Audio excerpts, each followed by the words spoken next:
السلام عليكم ورحمة الله وبركاته. intii u dhaxaysay 1787 ilaa 1791 ayaa boqortooyada Cusmaaniyiinta ku furmatay dagaal laba jood ah. Dhan waxaa kala dagaalamayay ciidamadii Qaysarka, dhankana waxaa kala dagaalamay boqortooyada Imbaaradooriyadda ahayd, taas oo sababtay inay yaraato awooddii iyo maamulkii. Ugu dambeyn, Imbaaradooriyadda iyo Cusmaaniyiintii isku hor fadhiistay meel u dhaxaysa laba wadan oo xuduud ah, halkaasoo imka loo yaqaano Roomiya. Ugu dambeynna waxay kala saxeen heshiis ah xabad joojin. heshiiskaas oo taariikhaan loo yaqaanay heshiiskii Sestofiyaadkii 1788. ciidankii Roomaaniyiinta oo deganaa magaalada Karansibis oo haddana ku taal magaalada Romaaniya ayaa isugu jiray dhowr jinsiyadood oo ay ka mid ahayn Jarmal, Hollandiis iyo qaar kaloo badan. badankoodii isfahamkooda yaraayeen maadaama ay kala afhayeen ama kala jinsiyad ahaayeen. daba habeenada ka mid ah ayaa ciidamadii gaadhku khamri aad u cabeen iyo cunto ay u keeneen dadkii deganaa magaalada Karansis ee Romaaniya ka tirsanada. markii ay gaadhay habeenkii qaybtii dambe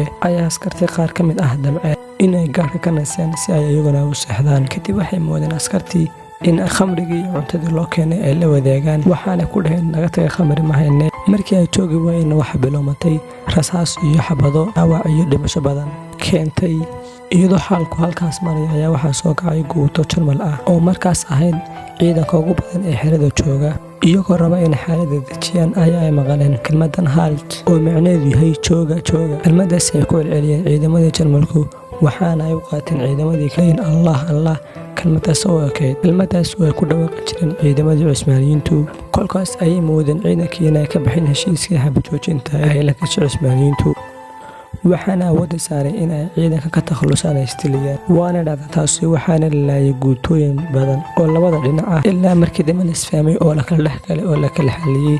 halkaas oo ay Cusmaaniyiintu ku tilmaamtay guul xagga Rabbi uga timi.